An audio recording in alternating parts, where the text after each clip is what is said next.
മക്കളെ, അപ്പോ എല്ലാവർക്കും അടുത്ത ക്ലാസ്സിലേക്ക് സ്വാഗതം.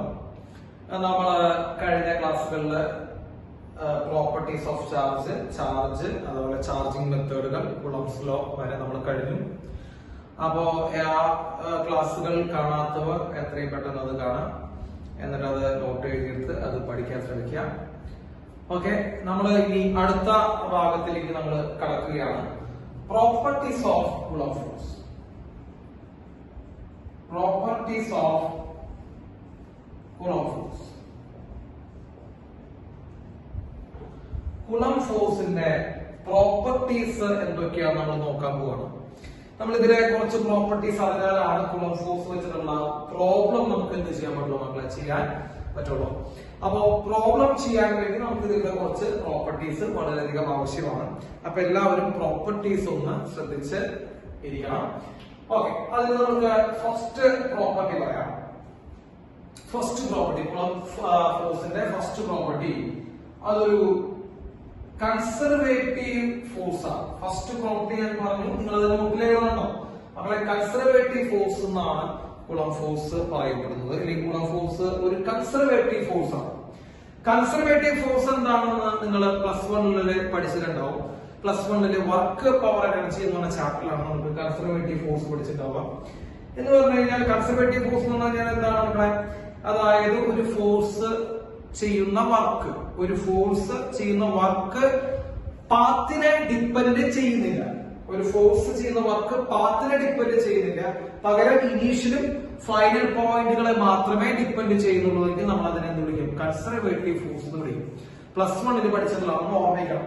അതായത് ചില ഫോഴ്സുകൾ ചെയ്യുന്ന വർക്ക് വഴിനെ, ആ പാത്തിനെ ഡിപ്പെൻഡ് ചെയ്യില്ല, ഇനീഷ്യൽ പോയിന്റിനെയും ഫൈനൽ പോയിന്റിനെയും മാത്രമേ എന്ത് ചെയ്യുള്ളൂ? ഡിപ്പെൻഡ് ചെയ്യുള്ളൂ. അപ്പൊ അത്തരം ഫോഴ്സുകളെ പറഞ്ഞ പേരാണ് നമ്മളെ കൺസർവേറ്റീവ് ഫോഴ്സ് എന്ന് നമ്മൾ പറയാ. ഗ്രാവിറ്റേഷണൽ ഫോഴ്സിന്റെ എക്സാമ്പിൾ ആണ് പ്ലസ് വണ്ണിൽ നമ്മൾ പഠിച്ചിട്ടുള്ള സ്പ്രിംഗ് ഫോഴ്സ് ഒരു എക്സാമ്പിൾ ആണ്. ഇപ്പൊ നമ്മൾ മൂന്നാമത്തെ ഒരു എക്സാമ്പിൾ കൂടി പറയുന്നു, കുളം ഫോഴ്സ്. അപ്പൊ കുളം ഫോഴ്സ് ഒരു കൺസർവേറ്റീവ് ഫോഴ്സിന് എക്സാമ്പിൾ ആണ്. ഓക്കെ, അപ്പോ അതൊരു കൺസർവേറ്റീവ് ഫോഴ്സ് ആണ് എന്ന് പറയുമ്പോൾ കുളം ഫോഴ്സ് ചെയ്യുന്ന വർക്ക് പാത്തിനെ ഡിപ്പെൻഡ് ചെയ്യില്ല. ഇനി മറ്റൊരു കാര്യം നിങ്ങൾ കൺസർവേറ്റീവ് ഫോഴ്സുമായിട്ട് ഒന്ന് ഓർമ്മിച്ചു വെക്കുന്നതല്ലാണ്, കൺസർവേറ്റീവ് ഫോഴ്സുകൾക്ക് മാത്രമേ പൊട്ടൻഷ്യൽ എനർജി ഉണ്ടാക്കാൻ പറ്റുള്ളൂ. അങ്ങനെ ഒരു ഉദാഹരണം കൂടി ഉണ്ട്. കൺസർവേറ്റീവ് ഫോഴ്സുകൾക്ക് മാത്രമേ പൊട്ടൻഷ്യൽ എനർജി ഉണ്ടാക്കാൻ പറ്റുള്ളൂ. പ്ലസ് ഒന്ന് ഓർമ്മിക്കണം. അപ്പോ കുളം ഫോഴ്സ് ഒരു കൺസർവേറ്റീവ് ഫോഴ്സ് ആയ കാരണം കുളം ഫോഴ്സിന് എന്തുണ്ടാക്കാൻ മക്കളെ ഒരു പൊട്ടൻഷ്യൽ എനർജി ക്രിയേറ്റ് ചെയ്യാനുള്ള കഴിവുണ്ട്. സ്പ്രിംഗ് ഫോഴ്സ് ഒരു കൺസർവേറ്റീവ് ഫോഴ്സ് ആണ്. അപ്പൊ സ്പ്രിംഗിന്റെ ഒരു പൊട്ടൻഷ്യൽ എനർജി നമ്മൾ പ്ലസ് ½ എന്നുള്ള ഇക്വേഷൻ വെച്ച് പഠിച്ചു. അതേപോലെ ഗ്രാവിറ്റേഷണൽ ഫോഴ്സ് ഒരു കൺസർവേറ്റീവ് ഫോഴ്സ് ആണ്. ഗ്രാവിറ്റേഷണൽ പൊട്ടൻഷ്യൽ എനർജി -G(R) എന്ന് പറയുന്ന രീതിയിൽ നമ്മൾ ഗ്രാവിറ്റേഷണൽ പൊട്ടൻഷ്യൽ എനർജി പ്ലസ് ഒന്ന് പഠിച്ചു. അപ്പൊ എവിടെയൊക്കെ കൺസർവേറ്റീവ് ഫോഴ്സ് ഉണ്ട് അവിടെയൊക്കെ എന്തുണ്ട് നമ്മളെ പൊട്ടൻഷ്യൽ എനർജി ഉണ്ട്. അപ്പോ കുളം ഫോഴ്സ് ഒരു കൺസർവേറ്റീവ് ഫോഴ്സ് ആണ് എന്ന് പറയുന്നത് എന്താണെന്ന് നമ്മൾ വേണമെങ്കിൽ എഴുതാം. Work done by this force independent on path. Work done by this force is independent on path. അതാണ് നമ്മളെ കുളം ഫോഴ്സ് ഒരു കൺസർവേറ്റീവ് ഫോഴ്സ് ആണ് പറയുമ്പോൾ. ഡൗട്ട് ഉണ്ടോ? അപ്പൊ ഫസ്റ്റ് പ്രോപ്പർട്ടി കഴിഞ്ഞു. രണ്ടാമത്തെ property, it is A short range order force. അതൊരു ഷോർട്ട് റേഞ്ച് ഓർഡർ ഫോഴ്സ് ആണ് എന്ന് പറയുമ്പോൾ വളരെ ദൂരത്തേക്കൊന്നും ആക്ട് ചെയ്യില്ല, കുറച്ച് ദൂരത്തേക്ക് മാത്രമേ ഈ ഫോഴ്സ് ആക്ട് ചെയ്യുള്ളൂ. അതാണ് ഷോർട്ട് റേഞ്ച് ഓർഡർ ഫോഴ്സ് എന്ന് പറയാനുള്ളത്. വളരെ കുറച്ച് ദൂരത്തേക്ക് മാത്രമേ ഫോഴ്സ് ആക്ട് ചെയ്യുള്ളൂ. നമ്മുടെ ഗ്രാവിറ്റേഷൻ നമ്മൾ പഠിച്ചിട്ടുണ്ടാവും. ഗ്രാവിറ്റി ഒരു ലോങ് റേഞ്ച് ഓർഡർ ഫോഴ്സ് ആണ് എന്ന് പറയുമ്പോൾ വളരെയധികം ദൂരത്തേക്ക് ഗ്രാവിറ്റി ആക്ട് ചെയ്യും, അല്ലെ? ശരിക്കും പറയുകയാണെങ്കിൽ പ്രപഞ്ചത്തിന്റെ, യൂണിവേഴ്സിന്റെ ഒരറ്റത്തുള്ള ബോഡിയെ മറ്റേറ്റത്തുള്ള ബോഡിനെ അട്രാക്ട് ചെയ്യുന്ന നമ്മൾ ഗ്രാവിറ്റി പറയാറ്. അപ്പൊ അത്രയ്ക്കും വലിയ ദൂരത്തേക്ക് ഗ്രാവിറ്റേഷൻ ഫോഴ്സ് ആക്ട് ചെയ്യും. പക്ഷെ കുളം ഫോഴ്സ് നമ്മൾ എന്ത് ചെയ്യില്ല, അത്രയും വലിയ ദൂരത്തേക്ക് എന്ത് ചെയ്യില്ല, ആക്ട് ചെയ്യില്ല. അതാണ് നമ്മൾ വിളിക്കുന്നത് ഷോർട്ട് റേഞ്ച് ഓർഡർ ഫോഴ്സ് പറയും. വളരെ കുറച്ച് ദൂരത്തേക്ക് മാത്രമേ എന്ത് ചെയ്യുള്ളൂ, അത് ആക്ട് ചെയ്യുള്ളൂ. ഓക്കെ, അതാണ് രണ്ടാമത്തെ പ്രോപ്പർട്ടി. അതേപോലെ മൂന്നാമത്തെ പ്രോപ്പർട്ടി വെരി ഇമ്പോർട്ടന്റ് ആണ്. It is A central force. അതൊരു സെൻട്രൽ ഫോഴ്സ് ആണ്. അപ്പൊ കുളം ഫോഴ്സ് ഒരു സെൻട്രൽ ഫോഴ്സ് ആണ്. എന്താ സെൻട്രൽ ഫോഴ്സ് എന്ന് പറയുന്നത് നോക്കണേ? It is acting centre to centre. അതായത് ഒരു ചാർജിന്റെ സെന്ററിൽ നിന്ന് മറ്റേ ചാർജിന്റെ സെന്റർ വഴിയാണ് നമ്മൾ എന്ത് ചെയ്യുക? കുളം ഫോഴ്സ് ആക്ട് ചെയ്യുക. അതാണ് അതിന്റെ സെൻട്രൽ ഫോഴ്സ് എന്ന് പറയുന്നത്. ഞാൻ എക്സാമ്പിൾ വരച്ച് കാണിച്ചാൽ മക്കളെ, ഇവിടെ Q1 എന്ന് പറയുന്ന ഒരു ചാർജ് ഉണ്ട്, ഇവിടെ Q2 എന്ന് പറയുന്ന ഒരു ചാർജ്. Q1 Q2 എന്ന് പറയുന്ന രണ്ട് ചാർജുകളുണ്ട്. അതിൽ Q1 പ്ലസ് ആണെന്ന് വിചാരിക്കുക, Q2 പ്ലസ് ആണെന്ന് വിചാരിക്കുക, രണ്ടും പ്ലസ് ആണ്. അപ്പൊ രണ്ടും പ്ലസ് ആകുമ്പോൾ എന്താ സംഭവിക്കാൻ പറ്റില്ല? ഒരു ചാർജ് മറ്റേ ചാർജിനെ റിപ്പൽ ചെയ്യുക, അല്ലെങ്കിൽ മറ്റേ ഇവരെ റിപ്പൽ ചെയ്യും. രണ്ട് പേര് പരസ്പരം ചെയ്തുകൊണ്ടിരിക്കും, റിപ്പൽ ചെയ്തുകൊണ്ടിരിക്കും. അപ്പൊ Q1 എന്ന് പറയുന്ന ചാർജ് Q2 എന്ന് പറയുന്ന ചാർജിനെ പിടിച്ച് അങ്ങോട്ട് തള്ളുക ചെയ്യും. റിപ്പലാണ് ചെയ്യണേ, അങ്ങോട്ട് തള്ളുക ചെയ്യണം അല്ലെ? അപ്പൊ Q1 എന്നുള്ള ചാർജ് Q2 എന്നുള്ള ചാർജിനെ റിപ്പൽ ചെയ്യും. തിരിച്ച് Q2 എന്ന് പറയുന്ന ചാർജ് Q1 എന്നുള്ള ചാർജിനെ ഇങ്ങോട്ട് റിപ്പൽ ചെയ്യും, പിടിച്ചു തള്ളും ആണല്ലോ. അപ്പൊ നമ്മള് Q1 Q2നെ പിടിച്ച് കൊടുക്കുന്ന അല്ലെങ്കിൽ പിടിച്ചു തള്ളുന്ന ഫോഴ്സ് നമ്മൾ എന്റെ ആവശ്യം വരയ്ക്കുമ്പോൾ നമ്മളെ ഇതാണ് ഫോഴ്സ്. ഏതാണ് force? This is the force acting on second charge by first charge. മക്കളെ F21 നിങ്ങൾ സിഗ്നൽസ് ഒന്ന് ശ്രദ്ധിക്കണം. ഇവിടെ ഒന്ന് ശ്രദ്ധിക്കണം നിങ്ങൾ. F21. What is F21? F is the force acting on second charge by first charge. Force acting on second charge by first charge എന്ന് പറയുമ്പോൾ രണ്ടാമത്തെ ചാർജിന് മേലെ ആക്ട് ചെയ്യുന്ന ഫോഴ്സ് ആര് കൊടുക്കുന്നത്? ഫസ്റ്റ് ചാർജ് കൊടുക്കുന്നത്. എന്ന് പറയുമ്പോ ഞാൻ നിങ്ങളെ പിടിച്ചു തള്ളി എന്ന് വിചാരിക്കും. ഞാൻ നിങ്ങളെ പിടിച്ചു തള്ളിക്കഴിഞ്ഞാൽ നിങ്ങളുടെ മേലെയാണ് ഫോഴ്സ് ആക്ട് ചെയ്യുന്നത്. So force acting on you by me, അങ്ങനെ പറയാം. ഇപ്പൊ ഞാൻ നിങ്ങളെ പിടിച്ചു തള്ളിക്കഴിഞ്ഞാൽ ഫോഴ്സ് ആക്ടിങ് നിങ്ങളുടെ മേലെയാണ്. അപ്പൊ force acting on you by me എന്ന് നമുക്ക് പറയാൻ പറ്റും അല്ലെ? നിങ്ങൾ മറ്റൊരാളെ പിടിച്ചു തള്ളിയാൽ, നിങ്ങളിപ്പോ സൈഡിലാവുന്ന നിൽക്കുന്ന ഒരാൾ നിങ്ങളുടെ അനിയനെയോ അനിയത്തിയോ പിടിച്ചു തള്ളി എന്ന് പറയുമ്പോൾ ഫോഴ്സ് ആക്ടിനെ എവിടേക്കാ? അനിയന്റെ മേലേക്കാണ് അല്ലെങ്കിൽ അനിയത്തിന്റെ മേലേക്കാണ്. ആരെ ഫോഴ്സ് ഉണ്ട്? നിങ്ങളുടെ ഫോഴ്സ് ഉണ്ട്. അപ്പൊ force acting on that people by you. അപ്പൊ അതേപോലെ രണ്ടാമത്തെ ചാർജിനെ ആര് പിടിച്ച് തള്ളുക ചെയ്യണം? നമ്മളെ ഫസ്റ്റ് ചാർജ് പിടിച്ച് തള്ളുക ചെയ്യണം. രണ്ടാമത്തെ ചാർജിനെ ഫസ്റ്റ് ചാർജ് പിടിച്ച് തള്ളുക ചെയ്യണം. അത് കാരണം നമുക്ക് പറയാൻ പറ്റും ഫോഴ്സ് ആക്ടിങ് ഓൺ രണ്ടാമത്തെ charge, force acting on second charge by first charge എന്ന് പറയുമ്പോൾ ഇതിന്റെ അർത്ഥം എന്താ? ഇത് ഈ F21 വന്നപ്പം force acting on second charge, രണ്ടാമത്തെ ചാർജിനെ ആക്ടിങ് ഫോഴ്സ്. ആരെ ആക്ടിങ് ഫോഴ്സ്? First charge. മനസ്സിലായത്? F21. തിരിച്ചു മക്കളെ നോക്കൂ, ഇവിടെ തള്ളും. സെക്കൻഡ് ചാർജ് ഫസ്റ്റ് ചാർജിനെ തള്ളും അല്ലെ? ഇത് പ്ലസ് ആണ്, ഇത് പ്ലസ് ആണ്, രണ്ട് പ്ലസ് ആണ്. അപ്പൊ റിപ്പൽ ചെയ്യാം. അപ്പൊ സെക്കൻഡ് ചാർജ് ഫസ്റ്റ് ചാർജിനെ ഇങ്ങോട്ട് തള്ളും. So this is the force acting on first charge by second charge. F1. ശ്രദ്ധിച്ചോ? F1 force acting on first charge by second charge. By എന്ന് പറഞ്ഞാൽ തള്ളുന്നതാണ്. Force acting on first charge. On എന്ന് പറയുമ്പോൾ ആ ഫോഴ്സ് ആക്ട് ചെയ്യുന്ന charge. അപ്പൊ force acting on first by second, force acting on second by first. F21 F1. ആ മാർക്കിങ്ങൾ മനസ്സിലായി വിചാരിക്കും. അപ്പൊ മക്കളെ ഞാൻ രണ്ട് ഫോഴ്സുകൾ മാർക്ക് ചെയ്ത് വെച്ചു. നിങ്ങൾ ആ രണ്ട് ഫോഴ്സുകൾ ശ്രദ്ധിച്ചേ. ഒരു ചാർജിന്റെ സെന്ററിൽ നിന്ന് ശ്രദ്ധിക്കുക മക്കളെ, ഒരു ചാർജിന്റെ സെന്ററിൽ നിന്ന് മറ്റേ ചാർജിന്റെ സെന്റർ വഴിയാണ് മക്കളെ ഈ ഫോഴ്സ് ആക്ട് ചെയ്യണേ അല്ലെ? ഒരു ചാർജിന്റെ സെന്ററിൽ നിന്ന് മറ്റേ ചാർജിന്റെ സെന്ററിൽ കൂടെ വരയ്ക്കുന്ന അതേ ലൈൻ ഓഫ് ആക്ഷൻ ആണ് ആ ഫോഴ്സിന്. അപ്പോ ഫോഴ്സിന്റെ ആക്ഷൻ, ഫോഴ്സ് ഡയറക്ഷൻ എന്ന് പറയുന്നത് ഒരു ചാർജിന്റെ സെന്ററിൽ നിന്ന് മറ്റേ ചാർജിന്റെ സെന്ററിൽ കൂടെ വരയ്ക്കുന്ന ലൈനിൽ കൂടെയാണ്. അതാണ് അവരെ വിളിക്കുന്നത് സെൻട്രൽ ഫോഴ്സ് എന്ന് പറഞ്ഞു വിളിക്കുന്നത്. ഓക്കെ, മക്കളെ നോക്കൂ, ഞാൻ ഇങ്ങനെ ഒരു ഫോഴ്സ് F21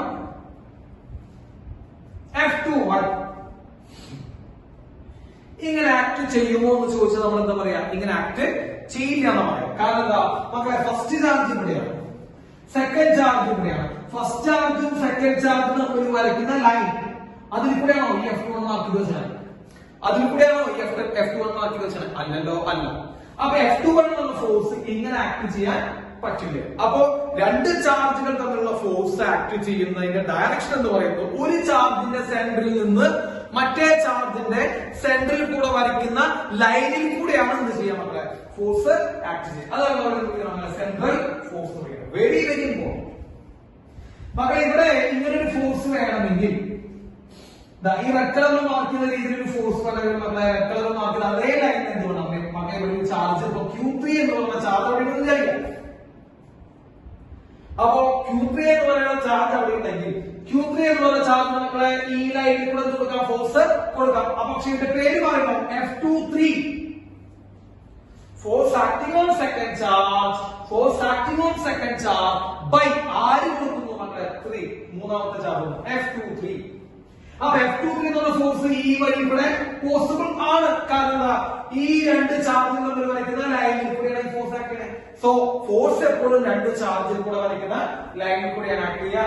അതാണ് അവരെ നമ്മൾ വിളിക്കുന്നത് നമ്മുടെ സെൻട്രൽ ഫോഴ്സ് എന്ന് വിളിക്കുന്നത്. എല്ലാവർക്കും മനസ്സിലായെന്ന് വിചാരിക്കുന്നു. നമുക്ക് ഇനി അടുത്ത പ്രോപ്പർട്ടിയിലേക്ക് പോകാം. നാലാമത്തെ property force between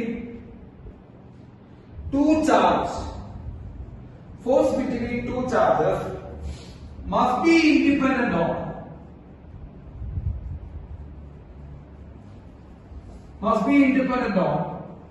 presence of third charge.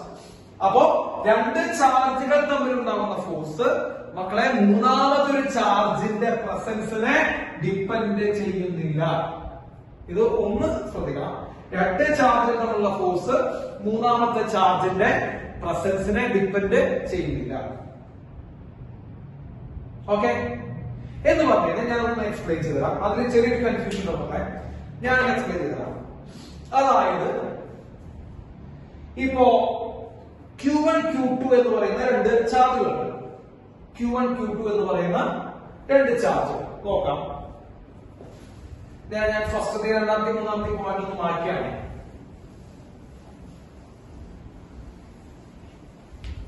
ആ ഫിഗർ ഞാൻ വെച്ചിട്ടുണ്ട്. ഇത് മക്കളെ Q1 ആണ്, ഇത് മക്കളെ Q2 ആണ്. ഇവർ തമ്മിലുള്ള ഫോഴ്സ് എത്രയാണ് മക്കളെ? ഡിസ്റ്റൻസ് ആണ്. അപ്പൊ അവർക്ക് ഫോഴ്സ് എത്രയാണ്? Force F is equal to 1/4 pi epsilon medium. Epsilon 0 എന്ന് യൂസ് ചെയ്യാൻ ഞാൻ പാടില്ല എന്ന് ഞാൻ നമ്മൾ പണ്ടേ പറഞ്ഞിട്ടുണ്ട്. എപ്സിലോൺ 0 വരുന്നത് വാക്വത്തിന്റെ കണ്ടീഷനിലാണ്. ഇനിയിപ്പോ വാക്വം ആണ് അവിടുത്തെ മീഡിയം എന്ന് പറയുകയാണെങ്കിൽ നമ്മൾ എപ്സിലോൺ 0 തരാം. ഓക്കെ, അപ്പൊ എപ്സിലോൺ 0 എടുക്കുമ്പോൾ നിങ്ങൾ മനസ്സിലാക്കിയിട്ടുണ്ടായിരുന്നത് വാക്വം ആണ് മീഡിയം. അപ്പൊ ആ രണ്ട് ചാർജ് വാക്വത്തിലാണ്. So 1/4 pi epsilon naught Q1 Q2 by r².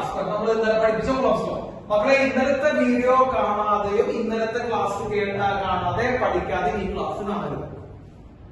നേരിട്ട് ക്ലാസ്സിലേക്ക് ജമ്പ് ചെയ്യരുത്. നമ്മുടെ എപ്പിസോഡിൽ എഴുതി വെച്ചിട്ട് ആ എപ്പിസോഡിനനുസരിച്ച് ക്ലാസ് ചെയ്യാൻ പാടും. അപ്പൊ ഇത് അറിയില്ല, നമ്മൾ ഇന്നത്തെ എപ്പിസോഡ് ഈക്വേഷൻ അറിയില്ല, പെട്ടെന്ന് ഈക്വേഷൻ ഇതൊന്നും നോക്കരുത്. അപ്പൊ നമ്മൾ ഇന്നലെ ക്ലാസ്സിൽ അത് പഠിച്ചിട്ട് വേണം ഈ ക്ലാസ്. വെറുതെ ക്ലാസ് കണ്ടിട്ട് കാര്യം പഠിക്കണം, പഠിച്ചിട്ട് വേണം ക്ലാസ് ആണ്. അപ്പൊ നിങ്ങൾ ഈ ലോക്ക്ഡൌൺ സമയം വളരെ ഇഫക്റ്റീവ് ആയിട്ട് യൂസ് ചെയ്യാം. ശരിക്കും പറയുകയാണെങ്കിൽ നല്ല സമയമാണത് കേട്ടോ. നമുക്ക് വളരെ നന്നായി പഠിക്കാനുള്ള സമയമുണ്ട്. ഓക്കെ, നമുക്കിപ്പോ ഒരു ദിവസത്തിൽ 2 മണിക്കൂറൊക്കെ നമുക്ക് പഠിക്കാൻ വേണ്ടി സ്പെൻഡ് ചെയ്യാം. ഇപ്പൊ നമ്മളിവിടെ 1 മണിക്കൂറിന്റെ വീഡിയോ ആണ് നമുക്ക് ഏകദേശം എടുത്ത് 1 മണിക്കൂറോ 1.5 മണിക്കൂറിന്റെ വീഡിയോ ഒരു ദിവസം. അതപ്പോ അത് കണ്ട് അതിന്റെ നോട്ടുകളൊക്കെ എഴുതി അതൊന്ന് പഠിച്ച് നമ്മളൊന്ന് ചെയ്യാം. 2-3 ക്ലാസ് കഴിഞ്ഞ് ഞാൻ നിങ്ങൾക്ക് പ്രോബ്ലം തരാം. പ്രോബ്ലം തരുന്ന റീജിയണൽ തരണോ? അപ്പൊ പ്രോബ്ലം ചെയ്യാം. അതൊക്കെ ഒന്ന് ചെയ്യാം. അപ്പൊ 2 മണിക്കൂറൊക്കെ ഈ പഠിക്കാൻ വേണ്ടി ചെലവഴിക്കാം. ഓക്കെ, നല്ല സമയമാണ്. അപ്പൊ 1/4 pi epsilon 0 Q1 Q2 by r² എന്ന് പറഞ്ഞ ഇക്വേഷൻ, ഈ രണ്ട് ചാർജുകൾ തമ്മിലുള്ള ഫോഴ്സ് മക്കളെ. അതിന്റെ അടുത്ത് മൂന്നാമത്തെ ഒരു ചാർജ് Q3. അപ്പൊ ഇത് F21 ആണെന്ന് വിചാരിച്ചു നോക്കാം. F21 എന്താ? F21 അത് നമ്മുടെ തൊട്ട് മുമ്പത്തെ പോയിന്റ് പറഞ്ഞ F21 force acting on second charge by first charge. അതായത് രണ്ടാമത്തെ ചാർജിലേക്ക് കൊണ്ടുവരുന്ന ഫോഴ്സ്, രണ്ടാമത്തെ ചാർജിലേക്ക് ഫസ്റ്റ് ചാർജ് കൊണ്ടുവരുന്ന force F21 1/4 epsilon 0 Q1 Q2 by r². മക്കൾ അവിടേക്ക് നമ്മൾ ഇത് കൊണ്ടുവച്ചു നോക്കാം. മൂന്നാമതൊരു ചാർജ് കൊണ്ടുവച്ചു. അപ്പൊ Q3 എന്ന് പറയുന്ന ചാർജ് പറഞ്ഞു. Q3 എന്ന് പറയുന്ന ചാർജ് വന്നതിന്റെ പേരിൽ ഈ രണ്ട് ചാർജുകൾ തമ്മിലുണ്ടാകുന്ന ഫോഴ്സിന് യാതൊരുവിധ മാറ്റവും ഉണ്ടാകില്ല. എന്റെ പോയിന്റ് വളരെ ക്ലിയർ ആണ്, വളരെ ക്ലിയർ ആണ് ഞാൻ പറയണേ. അതായത് മൂന്നാമതൊരു ചാർജ് കൊണ്ടുവച്ചു എന്നതിന്റെ പേരിൽ മൂന്നാമതൊരു ചാർജ് വന്നതിന്റെ പേര് ആദ്യത്തെ രണ്ട് ചാർജുകൾ തമ്മിലുണ്ടാകുന്ന ഫോഴ്സിന്റെ വാല്യൂ മാറ്റം വരില്ല. അതാണ് ഈ point number 4. Force between two charges must be independent of presence of third charge. അതായത് Q1 ഉം Q2 തമ്മിലുള്ള ഫോഴ്സിന്റെ മാറ്റം, ഫോഴ്സിന്റെ വാല്യൂവിൽ ചേഞ്ച് വരുത്താൻ ആർക്ക് കഴിയില്ല മക്കളെ? Q3 കഴിയില്ല. ഓക്കെ, അപ്പോ Q1 ഉം Q2 ഉം തമ്മിലുള്ള ഫോഴ്സിന് മാറ്റം വരുത്താൻ ആർക്ക് കഴിയില്ല മക്കളെ? Q3 കഴിയില്ല. പക്ഷെ ഒരു പ്രശ്നമുണ്ട്, എല്ലാവരും ശ്രദ്ധിക്കണം. ഈ Q3 ഇവിടെ വന്നിരുന്നു അല്ലെ?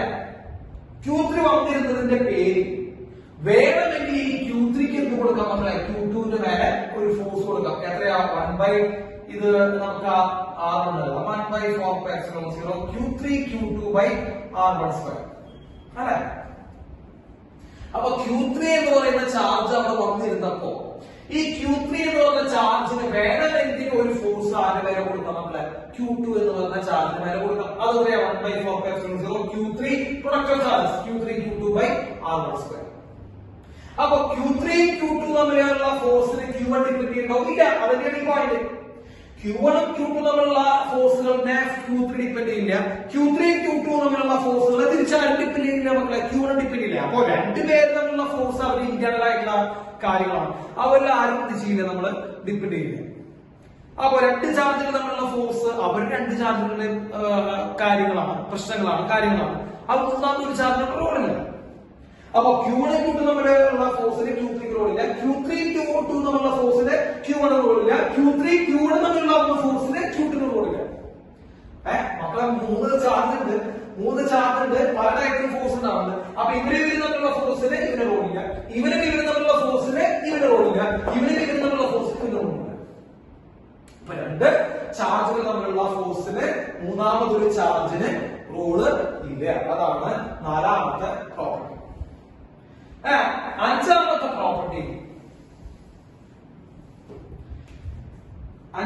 Property A charge cannot experience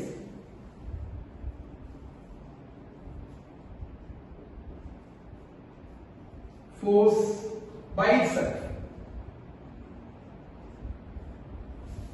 ഒരു ചാർജിന് അതുമേ തന്നെ എന്ത് ചെയ്യാൻ പറ്റില്ല? ഫോഴ്സ് എക്സെർട്ട് ചെയ്യാൻ പറ്റില്ല. ഒരു ചാർജിന് അതുമേ തന്നെ എന്ത് ചെയ്യാൻ പറ്റില്ല മക്കളെ? ഫോഴ്സ് എക്സെർട്ട് ചെയ്യാൻ പറ്റില്ല. അതാണ് charge cannot experience force by itself, by its own. ഒരു ചാർജിന് അതുമേ തന്നെ എന്ത് ചെയ്യാൻ പറ്റില്ല മക്കളെ? ഫോഴ്സ് ആക്ട് ചെയ്യാൻ പറ്റില്ല. ഇപ്പോ ഞാനൊരു ചാർജ് ആണെന്ന് വിചാരിക്കുക, അല്ലെങ്കിൽ നിങ്ങളൊരു ചാർജ് ആണെന്ന് വിചാരിക്കുക, നിങ്ങളൊരു ചാർജ് ആണെന്ന് വിചാരിക്കും, നിങ്ങൾക്ക് നിങ്ങളുടെ മേൽ തന്നെ എന്ത് ചെയ്യാൻ പറ്റില്ല? ഫോഴ്സ് എക്സെർട്ട് ചെയ്യാൻ പറ്റില്ല. ഫോഴ്സ് എക്സെർട്ട് ചെയ്യണമെങ്കിൽ മിനിമം രണ്ട് ചാർജുകൾ വേണം. Q1 Q2. Q1ന് Q2ന്റെ മേലെ ഫോഴ്സ് കൊടുക്കാം, Q2ന് Q1ന്റെ മേലെ ഫോഴ്സ് കൊടുക്കാം, Q2ന് Q2ന്റെ മേലെ ഫോഴ്സ് കൊടുക്കാൻ പറ്റില്ല, Q1ന് Q1ന്റെ മേലെ ഫോഴ്സ് കൊടുക്കാൻ പറ്റില്ല. അതാണ് പ്രോപ്പർട്ടി നമ്പർ 5. ഒരു ചാർജിന് അതിന്റെ മേലെ തന്നെ എന്ത് ചെയ്യാൻ പറ്റില്ല മക്കളെ? ഫോഴ്സ് കൊടുക്കാൻ പറ്റില്ല. ഒരു ചാർജിന് ഫോഴ്സ് കൊടുക്കാൻ മറ്റൊരു ചാർജിനെ പറ്റുള്ളൂ. ഓക്കെ, അപ്പോ ഇതാണ് 5 പ്രോപ്പർട്ടീസ് ഓഫ് കുളം ഫോഴ്സ്. കുളം ഫോഴ്സിന്റെ 5 പ്രോപ്പർട്ടീസ്. അതാണ് വളരെ സിമ്പിൾ ആണ്, നന്നായി പഠിക്കണം. ഇതൊക്കെ എഴുതി പഠിച്ച് നമുക്ക് അടുത്ത ടോപ്പിക്കിലേക്ക് പോകാൻ പറ്റും. നോട്ട് ചെയ്യാം.